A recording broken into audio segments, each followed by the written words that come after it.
Okay, Leute, ihr habt mich mehrfach jetzt gefragt, wie ich eigentlich mit KI programmiere. Und es gibt zigtausend Varianten davon, die man machen kann. Aber ich will euch hier die Art zeigen, wie ich damit Software entwickle und wie ich damit programmiere. Und bitte behaltet im Kopf, dass das eine Momentaufnahme ist. Wir haben jetzt Februar 2025. Das Ganze kann und wird sich wahrscheinlich ändern, wenn sich die Kapazitäten und die Fähigkeiten von den KI-Systemen ändern. Weil die stark davon abhängig sind, einfach die Art, wie ich damit arbeite. Aber wir schauen uns das mal an. Und zwar an einem Beispiel, das ihr schon kennt. Und zwar dieser wunderschönen App hier. Ich habe die quasi vollständig mit KI entwickelt und bitte behaltet im Kopf, das ist eine Debug-Version und wir arbeiten hier mit einem Software-Emulator, der ein Pixel 4 ist, also ein uraltes Gerät, aber ich arbeite halt sehr gerne mit solchen uralten Emulatoren. Das ist jetzt Android Studio, was ihr hier seht. Und ich habe diese App quasi komplett damit entwickelt. Warum ich so mit so alten Geräten arbeite? Naja, ganz einfach, weil wenn ich alte Geräte zum Testen verwende, dann können es auch Menschen benutzen, die wirklich so ein altes Gerät haben, und Menschen, die ein neueres Gerät haben, naja, die sind sowieso mit dabei. Und an der Stelle einmal ganz kurz, das Leben besteht nicht nur aus Arbeit. Aber tatsächlich war ich für die Arbeit sogar letztes Jahr in Korea. Und das war eine unfassbar geile Reise. Wir haben sogar ein komplettes Video darüber gemacht. Wir waren für eine Recherche zum Thema KI und K-Pop dort. Ich verlinke euch die in der Endkarte. Und trotzdem brauchte ich natürlich für die Zeit in der Recherche und in Korea Internet. Und in Korea kann man sich SIM-Karten zwar holen, was aber bei mir nicht so gut klappt, weil nur ein SIM-Kartenslot und es ist aufwendig. Zum Glück gibt es aber mittlerweile eSIMs und die kann man sich super angenehm über Saily buchen. Nicht nur für Korea übrigens, sondern für fast jedes Land der ganzen Welt. Und das zu einem wahnsinnig angenehmen Preis. Für 25 GB, die ich über 30 Tage verbrauchen darf, zahle ich gerade mal 28,99 €. Das ist fast schon günstiger als das, was ich hier in Deutschland für meinen normalen Tarif bezahle. Die Einrichtung ist komplett einfach und in weniger als 5 Minuten hat man das mobile Internet in dem Land, in dem man sich gerade befindet. Aber Cedric, man braucht ja Internet, um Internet zu buchen, das ist richtig. Und deshalb buchst du entweder zu Hause, denn das Paket aktiviert sich erst komplett automatisch, wenn du auch wirklich in dem Land bist, für das du es gebucht hast. Oder aber du holst es dir zum Beispiel ganz einfach am Flughafen im Wi-Fi. Deswegen vielen, vielen Dank an Saily, nicht nur für die Unterstützung meiner Recherche, sondern auch dafür, dass ich in Korea so unproblematisch online bleiben konnte und alles mit euch teilen konnte. Das geht auf sie. Und natürlich habe ich einen Rabattcode für euch, was das Ganze nochmal besser macht. 15% Rabatt mit dem Code TheMorpheus. Also denkt da dran und speichert euch den am besten direkt, wenn ihr das nächste Mal irgendwohin in Urlaub geht. Das ist die aktuelle Version mit einem Premium-Feed. Den Link zu der App und so weiter bekommt ihr in der Beschreibung. Das ist im Endeffekt ein Newsreader, den ich entwickelt habe. Und wir sehen, es ist ein bisschen mehr verfügbar als das, was ihr vielleicht kennt. Beziehungsweise vielleicht kennt ihr das auch schon genauso. Es gibt ein paar Funktionen dabei. Wir haben hier ein Profil, da kann man ein paar Einstellungen treffen. Wir haben hier eine Merkliste, wir haben den Feed, wir haben einen Home-Button, mit dem wir zum neuesten Artikel springen. Wir haben hier diese kleinen Nuggets, wo man immer sehen kann, wie hoch es in welcher Kategorie gerankt ist. Man kann teilen, man kann Unread markieren. Und jetzt auch neu haben wir hier eine Suche mit allen Artikeln, die da gerade drin sind. Also sehr, sehr viel eigentlich. Und dieses Projekt hier ist trotzdem für ein Softwareprojekt verhältnismäßig klein. Ich habe kein Login drin, zumindest noch nicht. Ich glaube, ich möchte auch gar keinen. Ich möchte das so lean wie möglich halten. Aber mir ist bewusst, dass das Ding hier nicht die volle Realität von allen von euch abbildet. Deswegen gehen wir da so graduell nach oben, wie ich damit arbeite. Ich habe noch ein Projekt, das ist deutlich, deutlich größer. Das kann und darf ich euch aber nicht zeigen. Das Ding kann ich euch zeigen. Dementsprechend lasst uns hiermit anfangen. Und zwar, zunächst einmal, ich habe natürlich alles erstmal in einer Standardentwicklungsumgebung aufgesetzt. Wobei, was heißt natürlich? Ich habe das Ganze hier in Android Studio gemacht. Ihr seht nicht alles, es tut mir sehr leid. Eine Sekunde. So, das ist Android Studio und genau, ich habe hiermit verbunden natürlich meinen Emulator, aber auch mein normales Smartphone, mit dem ich das Ganze dann auch teste, weil mein Smartphone zum Beispiel Text-to-Speech auf meinem Gerät machen kann, das kann der Emulator nicht und das ist jetzt auch schon ein Feature, was da drin ist. Das heißt, ich kann mir quasi die Artikel vorlesen lassen von meinem Gerät aus. Deswegen musste ich mein Handy auch benutzen dafür. Und dieses gesamte Projekt ist in Dart geschrieben, also Flutter und Dart ist im Endeffekt das, was hinten dran steht. Jetzt ist das Cross-Device. Das heißt, ich kann das auf verschiedene Plattformen deployen und so weiter und so fort. Ist nicht ganz so wichtig. Wir wollen uns hier um was anderes kümmern. Nämlich, wie könnte ich jetzt hier ein neues Feature entwickeln? Naja, zunächst einmal, ich habe alles, was ich brauche, lokal. Und hier kommen wir zu der ersten Designentscheidung sozusagen. Viele empfehlen Cursor AI zum mit KI effizient programmieren oder Copilot oder. Ich nutze keine davon. Ich bin A, geizig, ich finde das zu teuer und B, sind sie mir nicht gut genug. Lasst mich das kurz erläutern. Cursor AI kostet, es ist im Endeffekt wirklich eine Entwicklungsumgebung, die ihr bei euch installieren könnt, quasi wie Visual Studio Code, nur halt mit KI-Funktionalitäten. Und da wird dann auch intelligent entschieden, welche Dateien müsst ihr ändern und dann wird da eine Änderung vorgeschlagen und ihr könnt die approven oder halt sagen, nö, möchte ich nicht. So, das Ding ist aber folgendes. Ihr habt mit dem Bezahlabo für $20 im Monat bekommt ihr Unlimited Completions, davon 500 schnell und unendlich viele langsame dahinter. Diese Premium Completions sind allerdings nicht ganz so Premium. Da wird GPT-4 verwendet, GPT-4o und Claude 3.5 Sonnet. Und versteht mich nicht falsch, Claude 3.5 Sonnet ist ein wahnsinnig gutes Modell, auch fürs Programmieren. Aber es ist halt kein Reasoning-Modell. Und das merke ich jedes Mal, wenn ich Code schreibe. Deswegen gibt es jetzt auch relativ neu, oder was heißt relativ neu, aber es gibt jetzt auch O1 Mini. Und hier seid ihr allerdings bei Cursor limitiert auf 10 O1 Mini-Anfragen pro Tag, wenn ihr $20 pro Monat bezahlt. So, bei ChatGPT bekomme ich nicht nur O1 Mini, sondern ich kriege O3 Mini High und das normale O1-Modell für $20 im Monat. Beziehungsweise, wenn ich 200 zahlen möchte, kriege ich auch das O1 Pro und unendlich viele Anfragen an O1 und O3 und hast du nicht gesehen. Und das Ding ist, habt ihr vielleicht in meinem Video zu O3 Mini auch schon gesehen, O3 Mini ist so stark wie O1 oder O1 Pro sogar. Und O1 Mini wirkt sehr alt dagegen. Und naja, sagen wir es mal so, GPT-4o und GPT-4 kannst du vergessen, wenn du mal O3 benutzt hast. So, um es ganz, ganz plump zu sagen. Und auch im Business-Tarif wird das nicht besser. Ihr habt keine Möglichkeit, hier O3 zu benutzen. Ihr habt keine Möglichkeit, O1, die großen Modelle, zu benutzen. Und deswegen ist Cursor für mich einfach keine Option derzeit. Es gibt natürlich vielleicht die Möglichkeit, in der Zukunft das mal benutzen zu können. Aber für $20 pro Monat 10 Anfragen an ein älteres Modell zu bekommen, das lohnt sich für mich nicht. Ähnlich sieht das Ganze aus mit Copilot und man merkt halt den Unterschied drastisch. Deswegen benutze ich die nicht, sondern ich nehme buchstäblich einfach die Web-Oberfläche von ChatGPT. Aber ich mache es ein bisschen anders. Ich zeige euch das. So, nicht wundern, ich habe tatsächlich die Pro-Version. Ich könnte theoretisch auch das, ups, ihr seht mich gar nicht. Ich habe theoretisch auch die Pro-Version. Ihr könntet theoretisch auch, oder ich könnte theoretisch auch mit O1 Pro arbeiten.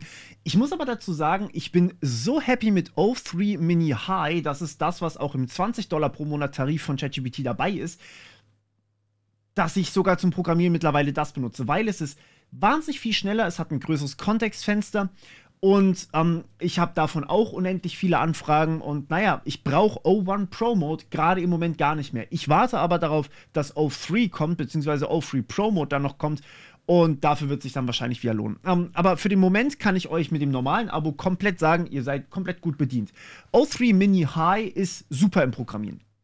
Und deswegen nehmen wir auch genau dieses Modell hier. So, was ich jetzt mache, ist Folgendes. Ich habe ein kleines Prompt erstmal, was so dabei ist. Das Wichtigste für diese KI-Modelle ist, dass ihr einen vollständigen Kontext gebt.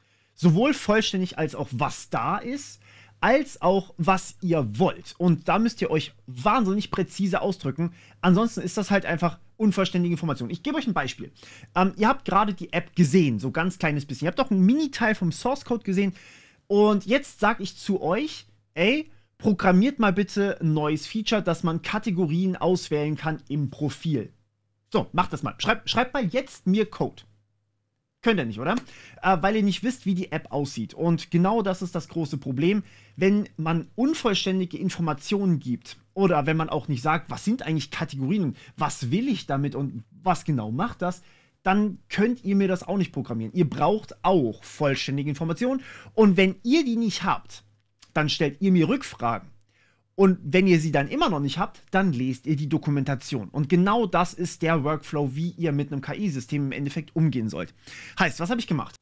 Erstens mal, ich mache das immer auf Englisch, weil die KI-Modelle im Grunde genommen auch Deutsch können, aber in den meisten Fällen ist es auf Englisch leichter. Das ist, als würdet ihr in eurer Muttersprache mit mir reden oder halt auf Englisch mit mir reden, je nachdem, also falls das nicht eure Muttersprache ist. Dann fällt es euch auf Deutsch einfach einfacher, euch mit mir auszutauschen. Und auch wenn ihr wirklich viel schon Deutsch mit mir gesprochen habt und fließend Englisch zum Beispiel könnt, fällt es euch trotzdem in eurer Muttersprache immer ein bisschen leichter. Also so könnt ihr euch das da auch vorstellen. Und deswegen, ich habe hier einmal einen Basisprompt, wenn ihr so wollt. Also du bist mein Programmiersprache hier einfügen. Flutter Expert Developer Optimize my RSS Reader App. Das ist schon mal der erste Kontext. Er weiß, oder die KI weiß schon mal, was ist das eigentlich, was du machen sollst. So. Und dann erstmal so ein paar Modalitäten. Also du gibst jedes Mal die gesamte Datei aus, alle Dateien, die du geändert hast. Und du wirst das gesamte Feature auf einmal implementieren. So, das hat einen riesigen Vorteil. Ihr als Menschen könnt euch immer nur auf eine Funktion oder sowas gleichzeitig konzentrieren. Das Ding kann das halt gleichzeitig machen. Gleichzeitig bedeutet aber, es denkt auch verknüpft. Das bedeutet, wenn eine Funktion hier geändert wird und eine Funktion in einer ganz anderen Datei hier geändert wird, dann müsst ihr natürlich im Kopf behalten, ich habe gerade das geändert und ich ändere jetzt das da. Wenn ihr die gleichzeitig ändert, dann wisst ihr und ihr könnt die aufeinander abstimmen so ein bisschen. Das ist der Hintergrund davon. Und Dateien, die nicht geändert werden, müssen nicht ausgegeben werden, weil das spart einfach Output-Tokens, geht ein bisschen schneller. Man könnte es machen und irgendwann wird man einfach an Limit kommen, vor allem wenn man viele Dateien hat.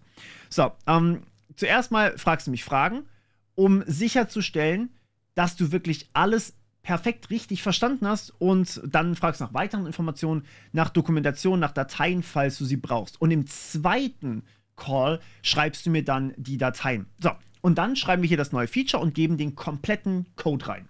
Zu dem kompletten Code komme ich gleich noch, keine Sorge.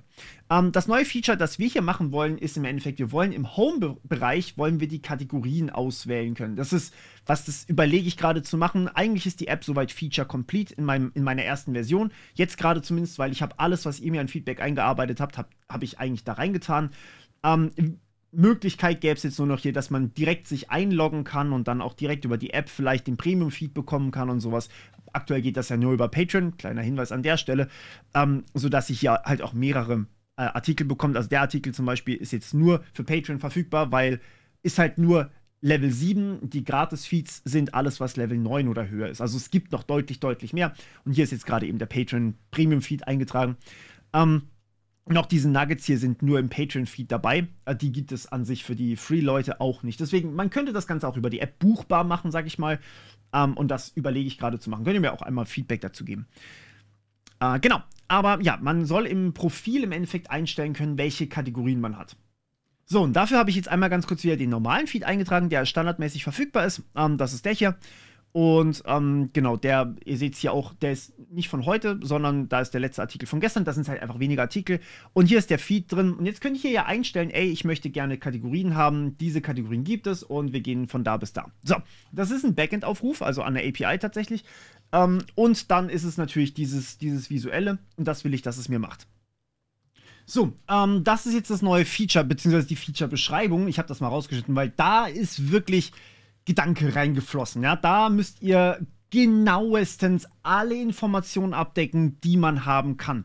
Und genau das habe ich hier gemacht. Ich habe erstmal beschrieben, was ich gerne hätte. Also ich möchte ein paar Slider haben, wo ihr quasi ein Feed anpassen könnt. Und die sind am Anfang alle auf 9 gesetzt, weil das ist das, was der Gratis-Feed im Endeffekt ist. Alles ist auf 9 und ja, das ist der Feed. Also quasi alle Kategorien. Was ist erstmal eine Kategorie? Für alle Kategorien auf 9 gesetzt und dann kriegt man eben diesen Feed. So, und dann habe ich einfach noch ein paar Beispiele mit reingebracht.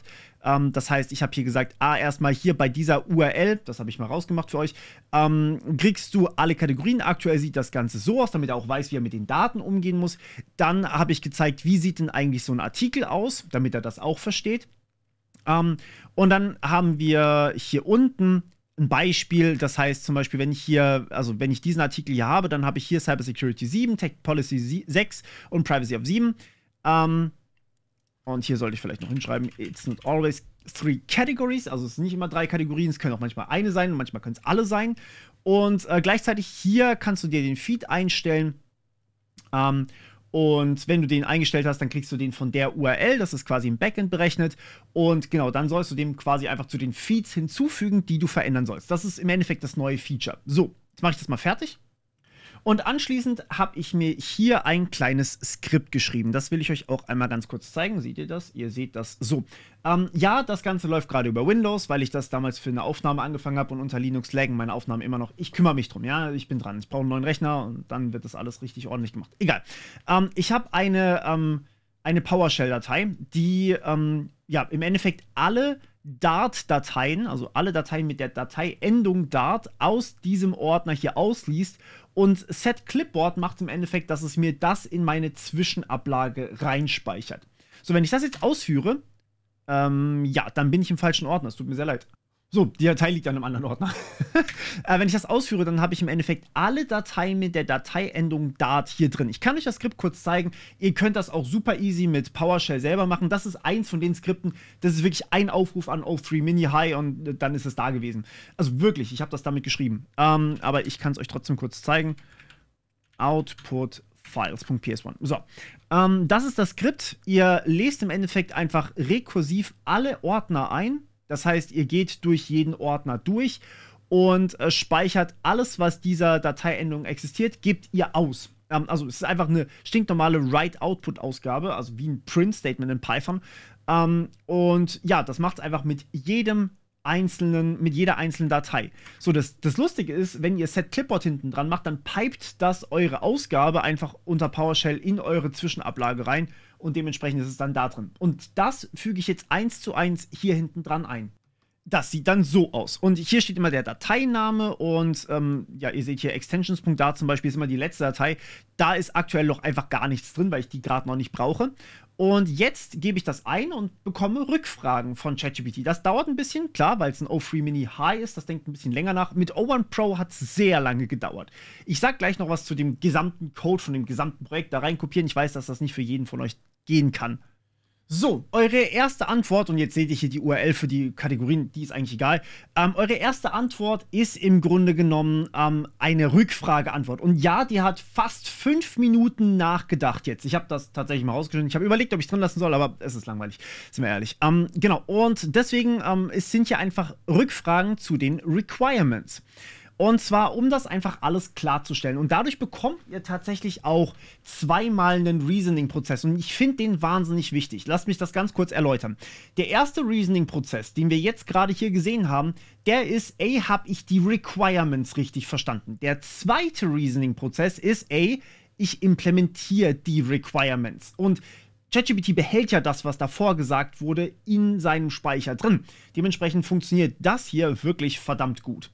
So, wir gehen einmal ganz kurz durch. Die Kategorien, wo kommen die her? Die Slider, also wie sollen die sich verhalten? Integration des Premium-Feeds und UI-Layout im Profilscreen und die Feed-Combination-Logik. Da sind ein paar Rückfragen. Ich werde die mal ganz kurz beantworten.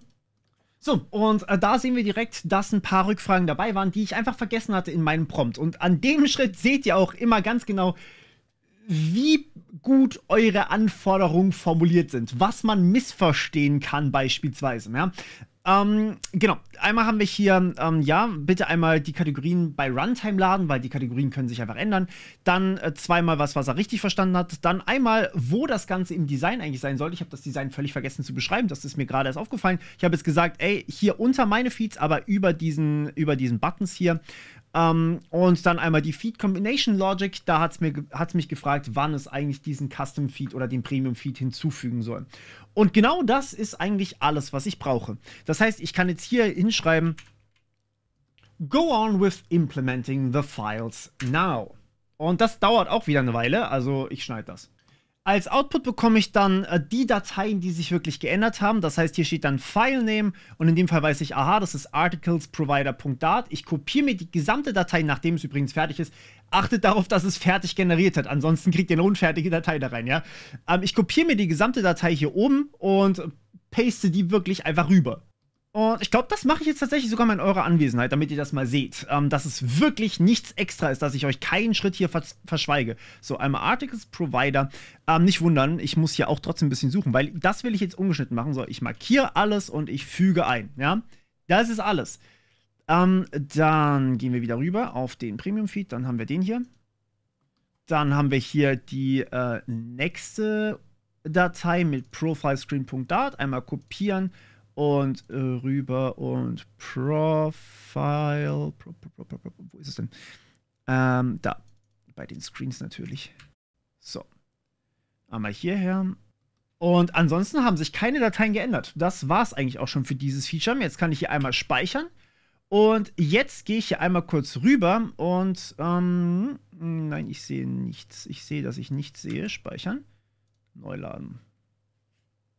So. Und jetzt lädt die App neu und dann gehen wir hier einmal auf Profile und jetzt sehen wir hier die ganzen Feeds drin, die alle standardmäßig auf 9 gesetzt sind, alle Kategorien, die da drin sind und ich kann hier beispielsweise mal Privacy auf, sagen wir mal 4 stellen. Ich stell alles mal ein bisschen runter, damit wir auf jeden Fall einen anderen Feed bekommen. So. Das sind viele Kategorien, bitte wundert euch nicht. Ich bin ein bisschen eskaliert beim Plan, weil ich wollte wirklich, dass man sich das so einstellen kann, wie man es auch wirklich gerne hätte. Ne, Blockchain, lass mich hier oben. So, Internet of Things, Cloud Computing, Mobile, Hardware, Software Development. Also ihr seht, ich kann die auch schon anpassen hier. So, und jetzt gehen wir hier einmal auf den Feed rüber. Und der lädt jetzt eine Weile, weil er riesig geworden ist, weil je mehr ich da an Kategorien reinnehme, desto größer wird der Feed. Und dieser Emulator hier ist sehr langsam. Und tada, wir haben einen Eintrag in unserem Feed, der bei 6 von was ist das? Tech Innovations ist und bei 5 von Hardware ist. Und das ist buchstäblich der Premium-Feed. Das ist ein Eintrag vom 4.2. 16 Uhr. War heute nicht den 4.2.? 16 Uhr? Wir haben noch nicht 16 Uhr. Glaube ich. Egal. Auf jeden Fall, ihr seht, was ich meine, ja. Ihr habt hier einen Blick in die Zukunft. Der ist von 10 Uhr. Okay, der andere Artikel ist offensichtlich falsch gepasst worden. Genau, das ist einmal hier Tech Policy auf 8. Das ist auch nicht im normalen Feed drin. Das heißt, wir haben jetzt den Premium-Feed hier drin. Und ich kann den hier quasi so einstellen, wie ich das möchte. Das ist alles. Das gesamte Feature in 2 Aufrufen. Ihr seht, was ich gemeint habe, oder? Jetzt ist natürlich die Sache die, das hier ist noch kein fertiges Feature. Das ist ein Teil des neuen Features geworden. Und ich will ja den Premium-Feed nicht für jeden zur Verfügung stellen, sonst habe ich ein Problem, weil das kostet mich ja auch was, die zu generieren. Deswegen gibt es den High-Rating-Feed hier gratis und alle anderen Feeds kosten was, weil sonst, wenn ich Minus damit mache, muss ich das Projekt einstellen. Deswegen kriegt ihr den aktuell trotzdem nur über Patreon. Aber ich habe so viele Anfragen bekommen, dass, ey, kannst du den nicht bitte auch über die App verfügbar machen und so weiter und so fort. Und deswegen habe ich hier halt überlegt, ob ich den auch über einen Google Pay und so weiter verfügbar mache, dass man sich den einfach in der App holen kann, dann einstellen kann und dann kriegt man den. Das soll nicht aufdringlich sein oder sonst irgendwas. Ihr könnt trotzdem das Ganze einfach noch als einen RSS-Reader benutzen und den Premium-Feed geflissentlich ignorieren. Ich glaube, das ist trotzdem sehr, sehr cool, vor allem, weil man auch Audio hat und so weiter und so fort. Aber ihr könnt es eben machen. Das ist ein Zusatzfeature, das ihr machen könnt, wenn ihr das wollt. So, that said, ich kann den natürlich nicht so veröffentlichen. Dementsprechend muss ich hier jetzt noch einen Bezahlen-Button reinmachen, sodass das kommt. Aber es ist der erste Plan sozusagen. Es ist da und es funktioniert. First try. Das war nicht immer so. Und hier muss ich vielleicht mal ein bisschen ausholen. Es gibt durchaus Features, wo vorkommt, dass ich was nicht first try hinbekomme. Dann sage ich halt, was mir daran nicht gefällt und dann gebe ich das nochmal an. In dem Fall könnte es zum Beispiel sein, ey, mir gefällt, oh, ich bin sehr klein gewesen, es tut mir leid, mir gefällt das Design nicht. Und dann kann ich sagen, hey, mach mal hier bitte neu.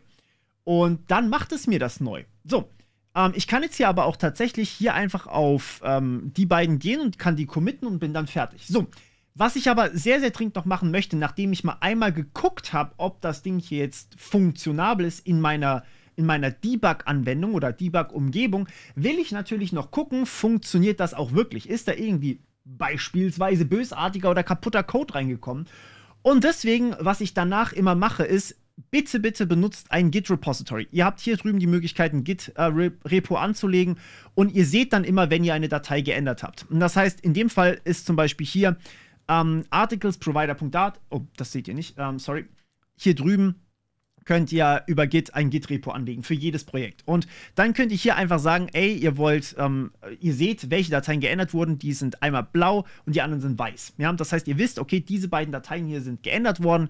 Und ihr könnt hier auf Commit gehen und ihr seht, ich habe die README auch geändert. Wir gucken uns das einfach mal bei der README an. Ich habe die nämlich gestern neu gemacht, die aber noch nicht committed. So, und wenn ich hier einfach einen Doppelklick drauf mache, dann sehen wir hier die Unterschiede. Wie gesagt, die Unterschiede hier kann ich euch gerade nicht so gut zeigen, weil da ist der Premium-Feed mit drin.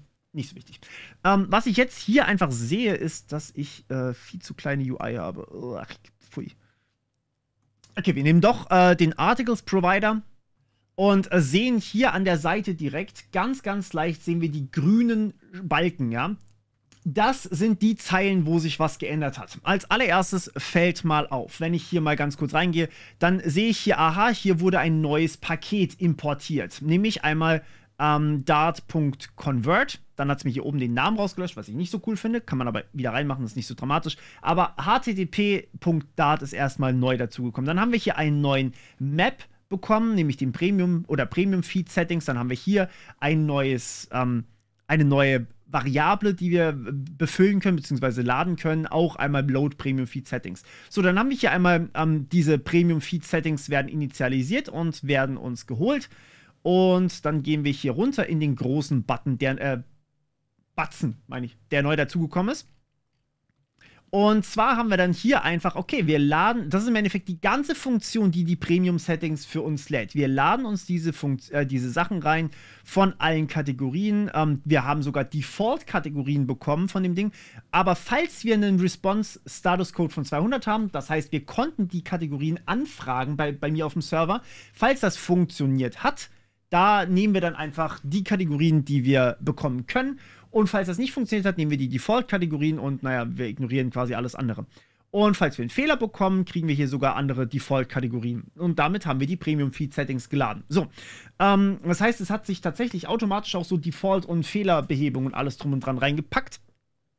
Und dann ist hier einmal Premium-Feed-Settings, kriegen wir hier auch einmal aktualisiert. Und hier unten, das kann ich euch sogar wunderbar zeigen, perfekt, ist einmal hier die Liste und der Premium-Feed wird einmal eingelesen. So, und hier einmal, genau, wenn mindestens eine Kategorie dem Ganzen zuträglich ist, das heißt, sie ist nicht auf 0 gesetzt und sie ist anders als 9, das sehen wir hier in dem Vergleich, dann wird der Premium-Feed geladen, ansonsten wird der ignoriert. Okay, und dementsprechend, die grünen Zeilen sind neu dazugekommen, das seht ihr immer hier, die sind hier quasi reingefügt worden sozusagen und die Zeile, die geändert wurde, ist die hier und die können wir uns jetzt auch noch durchlesen, die schaue ich mir gleich alleine an.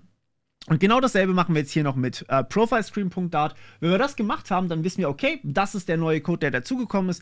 Und wir wissen, da ist keine Malware oder sowas drin und der ist nicht irgendwie kaputt gegangen oder sonst irgendwie bösartig oder so. So, und wenn wir das gemacht haben, dann können wir hier tatsächlich das alles committen und theoretisch sagen, ey, wir haben einen Premium-Feed drin. Wie gesagt, ich muss das Feature noch weiter ausbauen, deswegen ist das noch nicht komplett fertig. Aber wir haben jetzt diese App hier. So.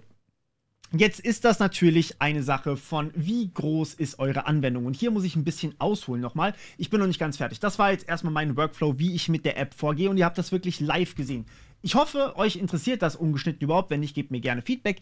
Ich will jetzt aber noch was sagen für die Leute, die mir zu Recht sagen, dass offensichtlich mein Code sehr, sehr wenig ist. Sehr klein. Es ist eine Mini-Anwendung, ja. Es ist eine Mini-Anwendung, da gebe ich euch recht. Aber es ist eine funktionale Anwendung. Das heißt, man kann hier beweisen, es bringt uns wirklich viel für Softwareentwicklung. Das Ding, ich habe es gemessen, bevor ich das Feature eingebaut habe, hatte etwas mehr als 2000 Zeilen Code. 2000 Zeilen Code ist nicht so sonderlich viel. Die Bootstrap Academy hat das deutlich, deutlich mehr. Die habe ich tatsächlich nicht gezählt, weil die einfach riesig ist. Aber es gibt einen großen Unterschied. Hier, also das, was ich mit der App gemacht habe, ist ja nur das Frontend. Das heißt nur das, was ihr am Ende seht. Das, was auf dem Server läuft, das ist ein komplett anderes Projekt. Das läuft in Python, das ist eine API und die läuft einfach für sich. Ja? Das hier, was wir gerade entwickelt haben, ist die mobile App. Das ist nur das Frontend. So, und da passiert was sehr, sehr Wichtiges. Wir teilen auf. Das ist mittlerweile relativ normal, dass man Frontend und Backend komplett teilt. Das eine ist eine mobile App, das andere ist eine API. Oder das eine ist eine Website und das andere ist eine API oder so. Das ist komplett euch überlassen. Was dadurch aber passiert, ist Folgendes. Der Code, der im Backend auch nochmal ungefähr 3000 Zeilen Code ist ein anderes Projekt. Die sind unabhängig voneinander. Sprich, ich kann das sowohl, was ich euch gerade gezeigt habe, ich kann alle Dateien nehmen, in die Zwischenablage nehmen und dann da reinpacken. Ich kann das sowohl im Backend machen, als auch im Frontend, weil die Projekte an sich klein genug sind. Und das ist das Coole dabei. Das nennt sich Divide and Conquer. Das heißt, ihr könnt große Projekte in kleinere Häppchen unterteilen. So, jetzt werdet ihr zu Recht sagen, ey, wenn du jetzt noch ein paar Features da einbaust, dann wird halt irgendwann auch die App viel zu groß werden. Und ihr habt völlig recht. Das Frontend bei der Bootstrap Academy ist auch über 20.000 Zeilen Code. Und das hier ist immer noch eine sehr kleine App. Und ich habe das Ganze mal für euch ausgerechnet. Mit den neuen O3-Modellen, also mit O3 Mini und O3 Mini High, bekommt ihr ein Kontextfenster mit 200.000 Tokens. Das entspricht im Durchschnitt, das kann man nicht verallgemeinern, aber ganz grob 28.000 Zeilen Code. Ich habe das auch mal für mein Projekt hier getestet und das kommt wirklich sehr gut hin. Eine Zeile Code ist in etwa 7 Tokens lang und ihr habt ein Eingabefenster von 200.000 Tokens. Jetzt kann man natürlich nicht alles davon auf einmal da reinpacken, irgendwann wird es einfach viel zu viel. Aber zuverlässig sagen kann ich euch, bis 5.000 Zeilen Code hat das gut geklappt. Ziemlich gut sogar. Jetzt sind natürlich auch viele Projekte und selbst viele einzelne Dateien manchmal über 5.000 Zeilen Code. Für diese Projekte sage ich euch aber 3 Sachen. Erstens mal, wenn man eine einzige Datei hat, die größer ist als von mir aus 1000 Zeilen Code, dann ist das eine zu große Klasse oder zu große Datei. Es gibt natürlich Programmiersprachen, da gelten andere Regeln. Dart, Flutter, Python ist das definitiv zu viel. Ihr wollt eigentlich schauen, dass ihr unter 500 Zeilen pro Datei bleibt. Wenn ihr über 1000 kommt, wird es schon schwierig. Wenn ihr über 2000 kommt, seid ihr viel zu mächtig in dieser einen Datei. Das heißt, hier sollte man einfach auf gute Codequalität achten. Und ja, auch dabei kann euch dieses Programm oder ChatGPT im Endeffekt helfen, indem ihr einfach sagt, refactor das für mich. Also Refactor ist im Endeffekt, ich teile Code in mehrere Dateien auf. Ich lagere einzelne Funktionalitäten aus in utils.py zum Beispiel oder sonst irgendwas, in andere Dateien einfach. So, das ist das eine. Das nächste ist, wenn ihr große Module habt, die im Sinne von über 20.000 Zeilen Code gehen oder vielleicht sogar über 100.000 Zeilen Code, das kann vorkommen, ist aber, also wenn ihr im Backend arbeitet, immer ein Zeichen dafür, dass ihr das modularisieren solltet. Das bedeutet, ihr habt beispielsweise eine Python API, die sagen wir mal, oder nehmen wir einfach die Flutter-App, die wir gerade hatten, ja? Ich zeige euch hier nochmal kurz was. So, achso, ihr braucht natürlich auch noch den Screen. Sorry. Genau, zunächst einmal, das sind all die Bibliotheken, die ich im Grunde genommen verwendet habe. Und die Idee ist jetzt, meine App, erinnert euch dran, 2000 Zeilen Code. Hätte ich all diese Bibliotheken, die ihr hier an der Seite seht, hätte ich die selber noch implementiert, beziehungsweise selber noch bei mir eingebaut in meine App, dann wäre ich bei über 50.000 Zeilen Code. Und dann wäre das ein riesiges Softwareprojekt, das ich nicht mehr gut verwalten kann.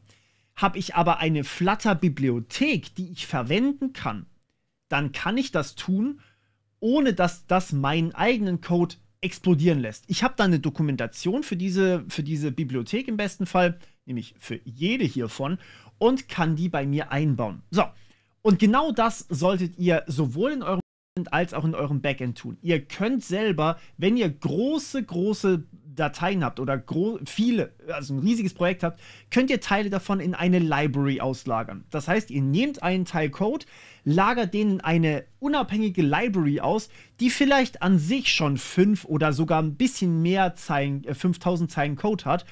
Und ihr könnt die dann in euer Hauptprojekt einfach einbauen und sagen, okay, ich nehme die, ich verwende die. Wenn ihr dann was an der Library ändern wollt, dann braucht ihr nur die Library anfassen und die an ChatGPT übergeben und die verbessern. Wenn ihr was an eurem Hauptcode anfassen wollt, müsst ihr nur euren Hauptcode reinpacken und vielleicht die Dokumentation von der Library. Wenn ihr im Backend arbeitet, dann habt ihr die Möglichkeit, mit Microservices das zu machen. Und ich weiß, die Debatte um Microservices ist gerade anders wild. Ich weiß nicht warum, aber viele mögen Microservices überhaupt nicht. Ich kann nur aus meiner Erfahrung sprechen, es implementiert sich sehr viel einfacher, wenn ihr für jede Kleinigkeit einen Microservice habt. Einen zum Login, einen zum Bauen von eurer einen zum Login, einen für Bezahlung, einen für die Inhalte, die ihr generieren wollt und so weiter und so fort. Und am Ende habt ihr vielleicht noch einen, der die anderen alle verwendet und da könnt ihr dann buchstäblich die Dokumentation des Microservices als Eingabe in ChatGPT verwenden. Das geht. Das habe ich auch schon gemacht, das mache ich im Backend immer. So, und genau so könnt ihr eure großen Projekte sehr klein halten und darüber einfach diese Projekte handhabbar machen. Das ist nicht irgendwas, was man jetzt macht, weil man jetzt auf einmal mit KI arbeitet. Das ist etwas, was man als Good Code Quality oder gute Code-Qualität bezeichnet. Und das ist völlig normal, auch schon vor ChatGPT-Zeiten. Aus einem wichtigen Grund. Es war damals schon so, dass man gesagt hat, eine Person oder ein Team von maximal 7 Personen soll sich um ein Projekt kümmern. Und dieses Projekt soll ja verstanden werden. Wenn ich aber irgendwann einfach mein Projekt nicht mehr überblicken kann, weil es viel zu groß ist als eine Person, dann habe ich Probleme. Dann kann ich das nicht mehr so richtig machen. Und dann kann ich es auch nicht mehr gut verwalten. Und deswegen sagt man eigentlich, so gut ihr könnt aufteilen. Manchmal geht aber auch das nicht. Und auch da habe ich einen kleinen Trick für euch. Ich habe da auch so ein Projekt, das lässt sich nicht gut aufteilen. Und deswegen Folgendes. Wenn ihr ein zu großes Projekt habt und zu viele Dateien habt, die ihr einfach nicht alle da reingeben könnt, dann ist es immer noch eine Option, bevor ihr euren gesamten Code mit reingebt, ChatGPT einfach nochmal zu sagen, welche Dateien wirst du vermutlich für dieses Feature brauchen und einfach noch einen Schritt dazwischen macht. Ihr erinnert euch, wir haben ja als ersten Schritt haben wir gesagt, hier, das ist meine Anforderung, das ist mein gesamter Code, was brauchst du noch von mir? Hast du alles richtig verstanden? Wenn ihr da noch einen Schritt dazwischen sagt und sagt, ey, welche Dateien brauchst du eigentlich von mir? Das ist genau das, was GitHub Copilot Workspaces tut. Es fragt erstmal die KI, welche Dateien es vermutlich braucht, gibt diese Dateien da mit und dann kann man ja immer noch mal nach Rückfragen und vielleicht auch nach weiteren Dateien, die man braucht, fragen. Und dazu gibt es einen einzigen wichtigen Befehl, den ihr haben müsst. Unter Windows ist das tree/f. Tree/f liefert euch alle Dateien inklusive dem Pfad von dort, wo ihr gerade seid. Das heißt, wenn ich tree/f in lib mache, bekomme ich app.dart, icon, main.dart. Root Observer, das sind die in meinem Hauptdingens hier. Das sind diese Dateien, seht ihr gar nicht, sorry. Das sind diese Dateien hier. Dann gehen wir in Config rein, da haben wir einmal Constants, Roots und Theme. Das sind die hier. Dann haben wir in Data, haben wir Models, dann haben wir Repositories, dann haben wir Services. Und dann kann ich einfach all das hier, ihr erinnert euch, in set-clipboard einfach reinpacken. Und genau diese Informationen landen dann in meiner Zwischenablage. Ich mache mal Steuerung V, ja, also Zwischenablage ein. Nee, ich kann es euch sogar noch zeigen, pass mal auf. Hier, nee, kann ich euch nicht. Okay. Steuerung V, Zwischenablage einfügen. Hallo. So, aus der Zwischenablage raus. Es sind ein paar komische Zeichen dabei. Hier dieses A oder dieses Hoch-A. Braucht man nicht. Aber das macht nichts. Das funktioniert trotzdem. ChatGPT ignoriert das einfach und sagt, yo, ist okay. Die Dateien brauche ich. Ihr könnt einfach sagen, das sind alle Dateien in meinem Projekt. Welche davon brauchst du? Und dann spuckt es euch die Dateien aus, die es braucht. Und die könnt ihr reingeben. So. Diesen ganzen Prozess könnte man natürlich mit einer Entwicklungsumgebung theoretisch schon jetzt automatisieren. In der Praxis, ich habe das probiert, das Ganze über einen Agent quasi automatisieren zu lassen. Und ich verstehe, warum euch Cursor oder sowas das nicht anbietet. Es ist viel zu teuer, denn mit O3 Mini, ich habe das jetzt auch über die API verfügbar übrigens, wenn ich das alles da reingebe, dann kostet mich so ein Aufruf, naja, fairerweise nicht ganz €1. Hier drüber bekomme ich das Ganze gratis, wenn ich es über ChatGPT mache. Das wird sich ändern, wenn wir dann Operator bei uns einfach auf dem System laufen lassen können und der auch mit ChatGPT, der Web-Oberfläche, vielleicht arbeiten kann oder gar der Desktop-App. Aber momentan ist das hier mein Workflow und ich hoffe, ich konnte euch auch so ein bisschen meine Hintergründe vermitteln, warum ich so arbeite, warum ich diese 2 Reasoning Steps mache. Weil wir als ITler, als Softwareentwickler arbeiten genauso. Wir überlegen zuerst mal, was sind meine Requirements, wie kann ich die einbauen oder welche Dateien muss ich dafür eigentlich erstmal anfassen, falls es zu viele sind, und wie kann ich die einbauen. Und das sind mehrere Schritte auch in unserem Gehirn. Und die könnt ihr einfach 1:1 übertragen. Jetzt im nächsten Schritt wäre, ich schreibe Tests dazu. Oder wenn ich Test-Driven Development mache, schreibe ich zuerst die Tests und dann die Implementierung. Und genau diese Schritte muss man natürlich anpassen. Nicht jeder arbeitet gleich. Ihr werdet wahrscheinlich anders arbeiten als ich. Und das ist nur eine Möglichkeit. Aber ich hoffe, ich konnte euch ein bisschen eine Idee geben, was da eigentlich gerade so für uns passiert. Wichtig ist aber trotzdem, dass ihr euch immer noch sehr, sehr klar ausdrücken könnt, was genau ihr als Feature und warum ihr das haben wollt. Und dass ihr im Endeffekt die Architektur von eurer Software immer noch versteht und über den Code drüber lesen könnt. Sonst funktioniert das Ganze einfach nicht mehr. So, langes Video wieder geworden. Ich hoffe, es hat euch gefallen und ja, wir hören uns beim nächsten Mal im Cyberspace. Bis dann, ciao.